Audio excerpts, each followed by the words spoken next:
사랑하는 여러분, 오늘 우리는 시간과 공간을 넘어 인류 역사상 가장 깊고 의미 있는 이야기 중 하나를 탐험하려 합니다. 이 여정을 시작하기에 앞서 잠시 마음을 열고 이 이야기가 여러분의 영혼에 깊은 울림을 주기를 기도합니다. 만약 오늘 나누는 말씀이 여러분의 마음에 와 닿는다면 이 은혜로운 이야기를 소중한 이들과 함께 나누어 주십시오. 여러분의 구독과 공유는 저희가 계속해서 이 귀한 진리의 말씀을 전하는 데 큰 힘이 됩니다.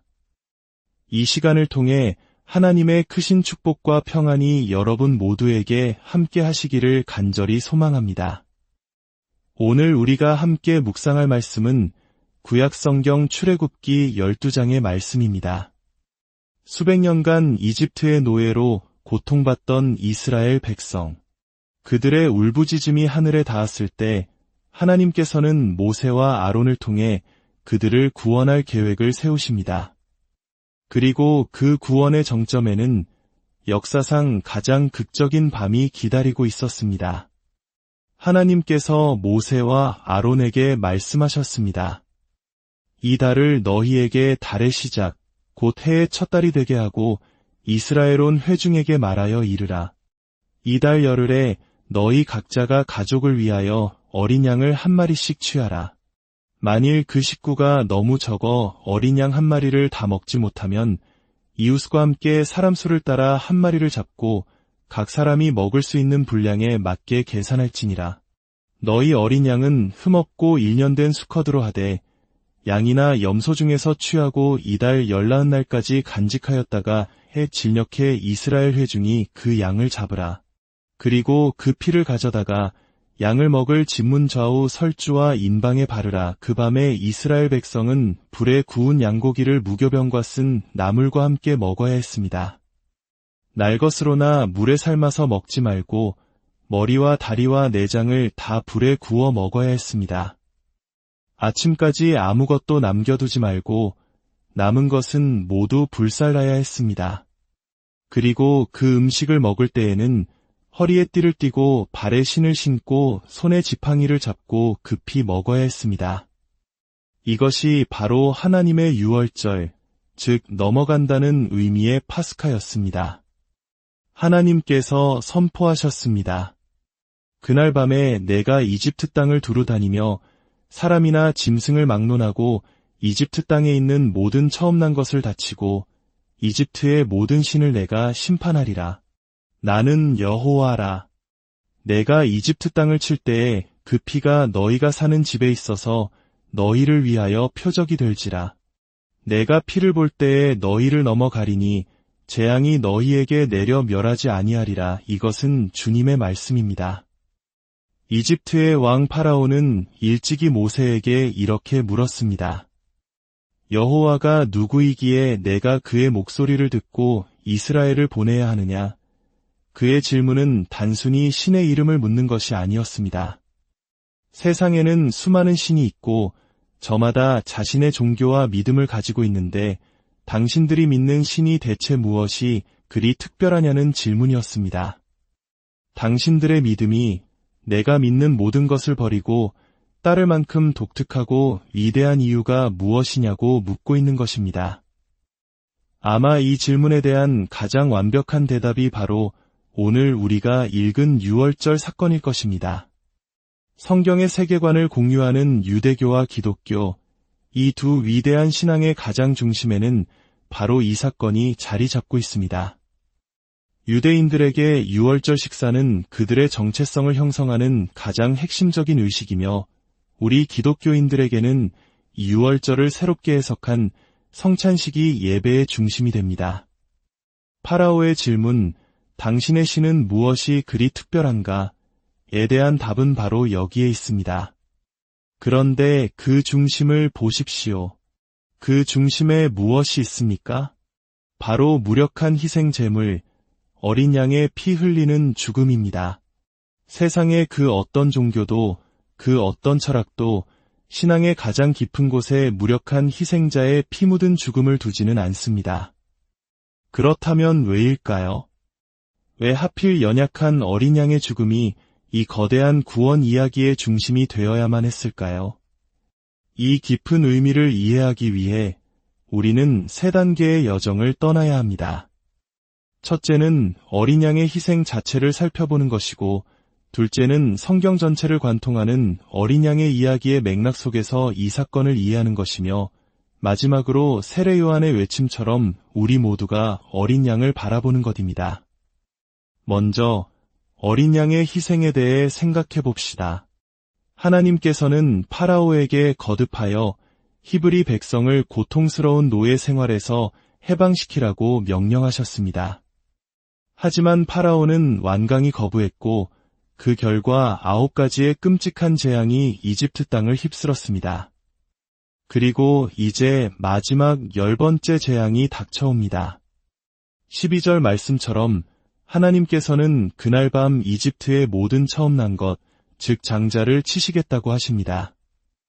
23절에는 모세가 이스라엘 백성에게 이 밤에 대해 설명하며 멸망시키는 자가 너희 집에 들어가지 못하게 하실 것이라고 말합니다. 여기서 멸망시키는 자는 단순히 악한 영이나 재앙 그 자체를 의미하지 않습니다. 이는 하나님의 공의로운 심판이 임하는 것을 상징합니다.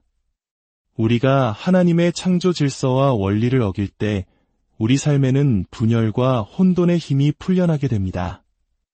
예를 들어 이를 우상으로 삼고 자신을 혹사하면 결국 육체적, 정신적 붕괴를 맞이하게 되는 것과 같습니다. 누군가를 용서하지 않고 마음속에 미움을 품고 있으면 그 증오가 결국 자신의 영혼을 갉아먹는 것과 같습니다.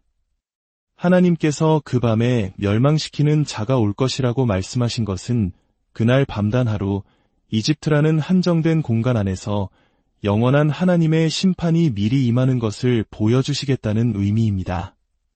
인류 최후의 날에 있을 그 거룩하고 두려운 심판이 그날 밤 예고편처럼 펼쳐진 것입니다. 그리고 하나님께서는 이스라엘 백성에게 말씀하십니다. 이제 우주에서 가장 강력하고 누구도 막을 수 없는 힘, 멸망시키는 자가 온 세상을 휩쓸 것이다. 당시 세계 최강대국이었던 이집트의 군대도 파라오의 권력도 이 힘 앞에서는 뜨거운 버터 위의 칼날처럼 무력하게 녹아내릴 것이다. 그리고 이 절대적인 힘 앞에서 너희를 보호해줄 유일한 것은 바로 어린 양 한 마리다. 어린 양이라니요? 세상에서 가장 약하고 온순하며 무력한 생명체인 어린 양이 우주의 가장 강력한 심판의 힘으로부터 우리를 지켜준다고요?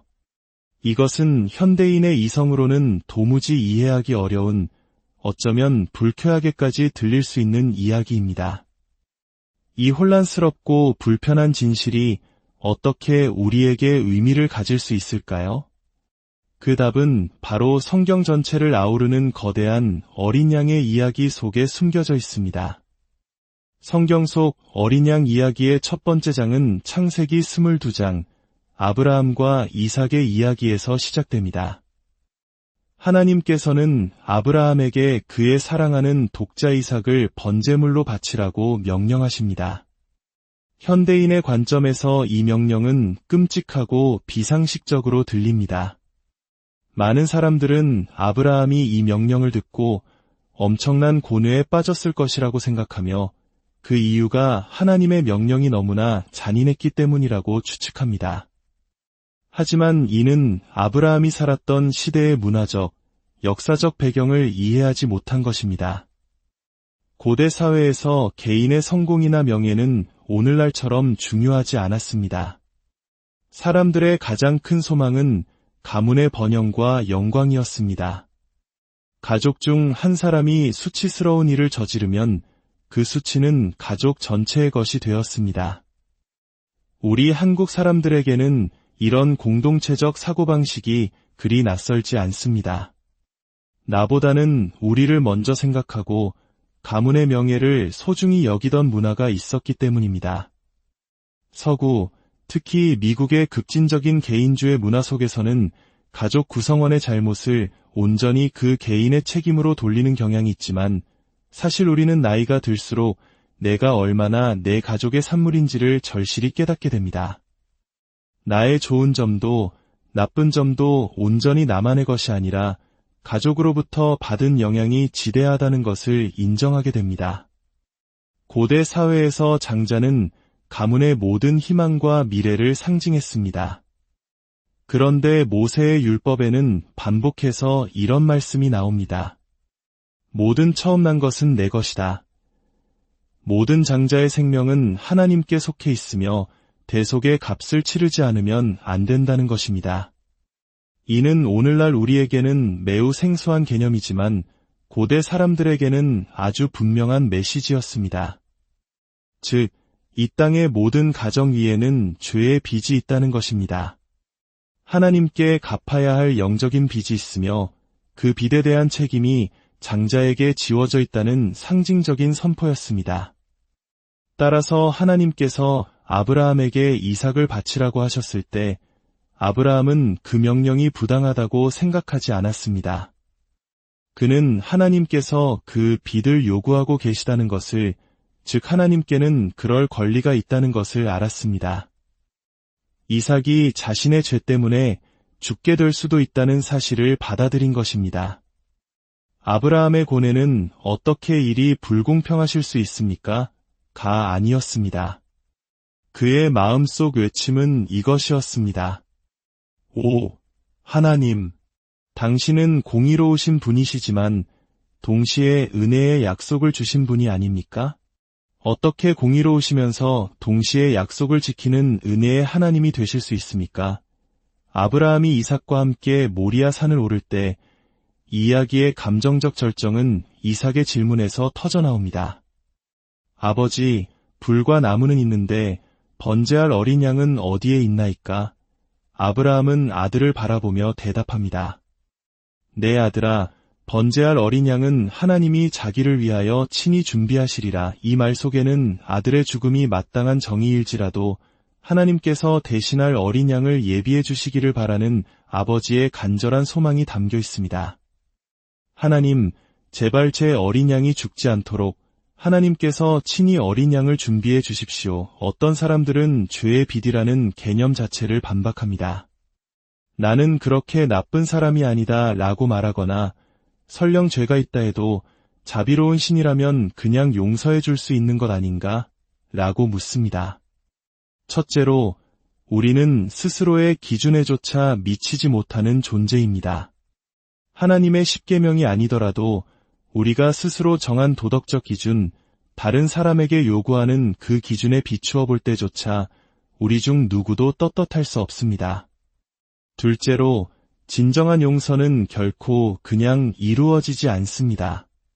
거기에는 반드시 대가가 따릅니다. 누군가에게 깊은 상처를 받았을 때를 생각해 보십시오. 그 잘못은 그냥 사라지지 않습니다. 마음속에 빚처럼 남습니다.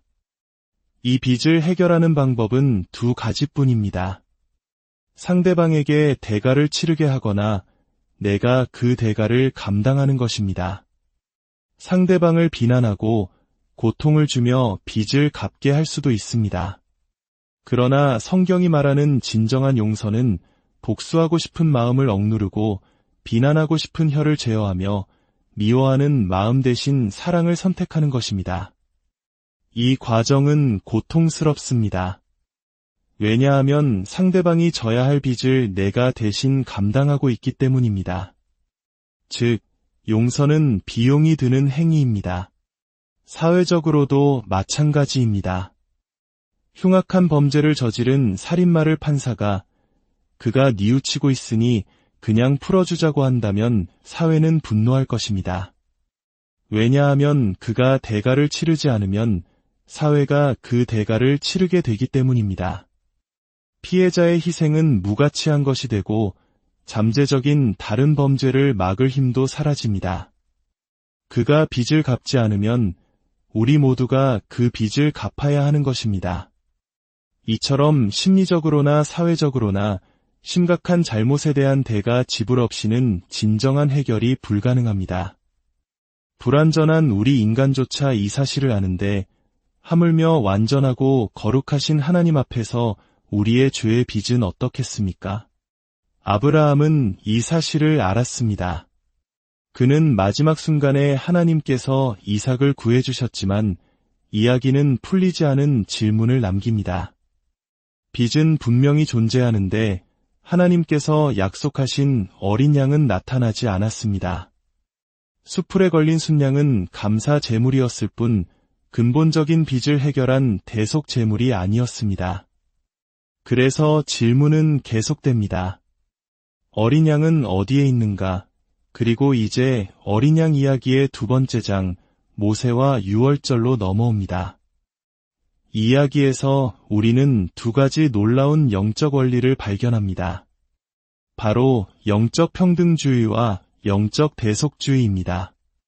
첫째, 영적 평등주의입니다.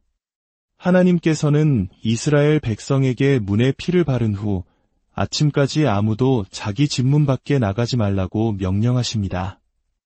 이것이 무슨 의미일까요? 멸망시키는 자는 이집트인만을 향한 것이 아니라는 뜻입니다. 압제자인 이집트인이든 피해자인 이스라엘인이든 우상을 숭배하는 자든 참 하나님을 믿는다고 고백하는 자든 그날 밤 심판 앞에서 스스로의 의로움으로 설 수 있는 자는 아무도 없었습니다. 만약 이스라엘 사람 중 누군가가 어린 양의 피 아래 머무는 대신 자신의 민족적 혈통이나 종교적 신념, 도덕적 행위를 의지하여 밖으로 나갔다면 그 역시 이집트인과 똑같이 멸망했을 것입니다. 하나님 앞에서 우리 모두는 전적으로 평등한 죄인이며 우리를 구원하는 것은 우리의 행위가 아니라 오직 어린 양의 피뿐이라는 놀라운 선언입니다. 둘째, 영적 대속주의입니다. 그날 밤 이집트의 모든 집에서는 죽은 장자 혹은 죽은 어린 양 둘 중 하나가 있었습니다. 다른 선택은 없었습니다. 어린 양이 장자가 받아야 할 심판을 대신 받은 것입니다. 어린 양이 장자를 대신하여 빚을 갚은 것입니다. 모든 히브리 가정의 장자들은 식탁 위에 놓인 어린 양을 보며 생각했을 것입니다. 내가 지금 살아있는 유일한 이유는 저 양이 나를 대신해 죽었기 때문이다. 이 대속의 원리는 개인의 책임을 강조하는 현대 문화 속에서는 받아들이기 어려울 수 있습니다. 하지만 잠시 우리의 문화적 편견을 내려놓고 생각해 봅시다. 한 가족 안에서 한 사람의 죄가 다른 이에게 영향을 미치듯 한 사람의 희생이 가족 전체를 구원할 수 있다는 개념은 사실 매우 아름답고 심오한 진리를 담고 있습니다. 이 두 가지 원리, 즉 우리 모두는 심판 앞에서 평등하며 구원은 오직 대속을 통해서만 가능하다는 진리는 우리를 이야기의 마지막 장으로 인도합니다. 어린 양 이야기의 세 번째 장, 예수 그리스도와 최후의 만찬입니다. 예수님께서는 십자가에 못 박히시기 전날 밤 제자들과 함께 유월절 식사를 하십니다. 그런데 그 자리에서 두 가지 충격적인 일이 벌어집니다. 첫 번째 충격. 유월절 식사에서 가장은 식사의 의미를 설명하는 역할을 맡습니다. 제자들은 예수님께서 이 빵은 우리 조상들이 광야에서 겪었던 고난의 빵입니다. 라고 말씀하실 것을 기대했습니다. 그러나 예수님께서는 빵을 떼어주시며 말씀하십니다. 이것은 내 몸이다. 즉, 이제부터 너희를 위한 진정한 구원은 과거의 고난이 아닌 바로 나의 고난을 통해 이루어질 것이라는 선언이었습니다. 육체적, 정치적 속박에서의 해방을 넘어 죄와 죽음 그 자체로부터의 궁극적인 자유를 주시겠다는 약속이었습니다. 두 번째 충격. 제자들은 식탁을 둘러보았습니다. 유월절 식사에 반드시 있어야 할 세 가지, 무교병과 포도주, 그리고 어린 양이 있습니다. 예수님께서는 빵을 떼고 계셨고 포도주를 따르고 계셨습니다. 그런데 식탁 위에 어린 양이 없었습니다. 유월절 식사에 어린 양이 없다니 있을 수 없는 일이었습니다. 왜 어린 양이 없었을까요? 왜냐하면 진짜 어린 양이 바로 그 식탁에 앉아 계셨기 때문입니다. 예수님께서는 의도적으로 식탁에서 양을 치우심으로써 오늘 밤 내가 바로 그 어린 양이다 라고 선포하신 것입니다. 예수님께서는 자신의 죽음이 하나님과 인류의 관계 역사 전체가 향해 달려온 바로 그 중심 사건임을 밝히신 것입니다. 모세 시대의 유월절이 예고편에 불과했다면 이제 본편인 궁극적인 구원이 이루어진다는 선언이었습니다. 이것이 바로 세례 요한이 예수님을 보고 이렇게 외쳤던 이유입니다. 보라, 세상 죄를 지고 가는 하나님의 어린 양이로다. 요한은 깨달았던 것입니다. 우리 조상들이 구원받은 것은 귀여운 털을 가진 4발 짐승의 죽음 때문이 아니었습니다. 그들이 구원받은 진짜 이유는 하나님께서 자신의 독생자, 자신의 장자를 우리를 위해 내어주셨기 때문입니다. 아브라함의 질문에 대한 최종적인 대답이 여기에 있습니다. 하나님께서는 아브라함에게 말씀하시는 듯합니다. 아브라함아, 나도 내 아들과 함께 산을 오를 것이다. 나도 내 아들의 어깨에 나무를 지울 것이다. 그리고 아무도 나에게 멈추라고 말하지 않을 것이다. 아브라함아, 너의 사랑하는 아들이 죽지 않을 수 있었던 이유는 바로 나의 아들이 죽었기 때문이다. 어떤 주석가는 이렇게 말했습니다. 궁극의 사랑받는 아들이 나의 하나님, 어찌하여 나를 버리셨나이까 하고 부르짖었을 때 아버지는 침묵으로 그 빚을 갚으셨다 보십시오. 이것이 하나님의 온전한 어린 양입니다. 요한복음은 예수님의 뼈가 꺾이지 않았다고 기록합니다. 유월절 양은 흠이 없어야 했기 때문입니다. 마태복음은 예수님께서 해 질녘에 돌아가셨다고 기록합니다. 유월절 양은 해 질녘에 잡아야 했기 때문입니다. 아브라함의 이야기는 우리에게 빚이 있음을 말해주었고 모세의 이야기는 대속자를 통해 그 빚을 갚을 수 있음을 보여주었으며 예수님의 이야기는 그 대속자가 바로 하나님의 외아들이심을 선포합니다. 그리고 요한계시록의 마지막 장에서 그 어린 양은 마침내 보좌에 앉아온 세상을 다스리십니다. 그렇다면 이제 우리는 어린 양을 어떻게 바라보아야 할까요? 세례 요한이 어린 양을 보라고 했을 때 그것은 단순히 눈으로 쳐다보라는 의미가 아니었습니다. 깨달으라, 생각하라, 마음에 새기라는 강력한 촉구였습니다. 만약 당신이 아직 기독교 신앙을 탐색하는 과정에 있다면 아마도 이런 질문을 품고 있을 것입니다. 예수님이 꼭 죽어야만 했는가? 첫째, 우리가 갚을 수 없는 영적인 빚이 있다는 사실을 인정해야 합니다. 둘째, 예수님이 겪으신 고통은 그가 우리의 자리에 서셨다는 가장 강력한 증거입니다. 겟세마네 동산에서의 피땀 흘리는 기도, 십자가 위에서의 절규, 이것은 꾸며낸 이야기로는 결코 만들 수 없는 너무나도 생생하고 처절한 진실입니다. 세상에서 가장 완전한 삶을 사신 그분이 왜 버림받으셨겠습니까? 그것은 바로 우리의 죄를 대신 짊어지셨기 때문입니다. 셋째, 대가 없는 사랑은 공허한 외침에 불과합니다. 십자가는 하나님의 사랑이 얼마나 크고 희생적인지를 보여주는 가장 확실한 증거입니다. 만약 당신이 이미 그리스도인이라면 어린 양을 바라보는 것은 당신의 삶을 완전히 변화시킬 것입니다. 어린 양의 희생을 깊이 묵상할 때 우리는 다른 사람을 향한 태도가 바뀝니다. 나 자신도 그들과 똑같이 은혜가 필요한 죄인임을 깨닫고 교만 대신 겸손을 배우게 됩니다. 세상이 말하는 영광과 성공에 대한 가치관이 바뀝니다. 얻고 소유하는 것이 아니라 섬기고 나누어주는 삶이 진정한 영광임을 알게 됩니다. 고난을 바라보는 시각도 바뀝니다. 인류 역사상 가장 부당하고 무의미해 보였던 고난, 즉 십자가의 고통이 가장 위대한 선을 이루었음을 믿기에 우리는 우리 삶의 고난 속에서도 하나님의 선한 계획을 신뢰할 수 있게 됩니다. 이스라엘 백성은 유월절 식사를 가족과 함께 공동체와 함께 나누었습니다. 우리 기독교 신앙도 마찬가지입니다. 우리는 홀로 신앙생활을 하는 것이 아닙니다. 우리는 영원한 유월절 식탁에 함께 모여 서로에게 이것이 무슨 뜻입니까? 라고 물으며 어린 양의 의미를 함께 깨달아가는 공동체입니다.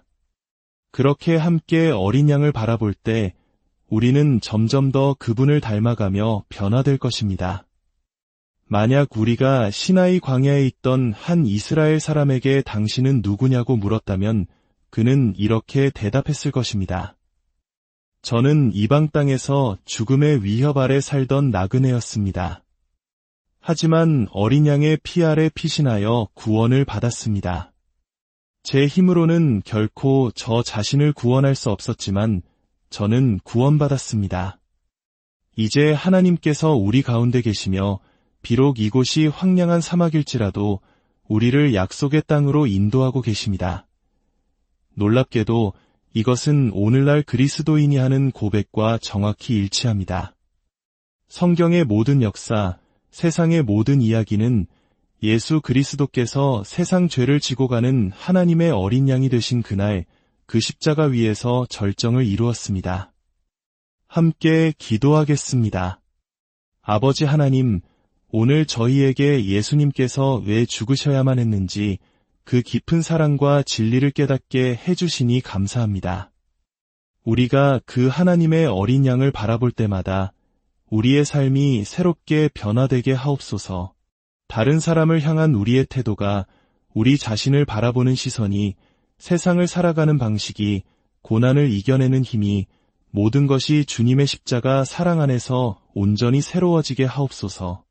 우리가 공동체 안에서 함께 이 식탁의 의미를 나누며 서로를 격려하고 세워주게 하시고 마침내 우리 모두가 주님의 형상을 닮아가는 모습으로 변화되게 하여 주시옵소서. 이 말씀을 듣는 모든 분들의 삶에 하나님의 놀라운 사랑과 은혜가 강물처럼 흐르기를 기도합니다. 여러분의 가정과 일터 위에 그리고 여러분의 마음 깊은 곳에 주님의 평강이 함께 하시기를 축복합니다. 우리 주 예수 그리스도의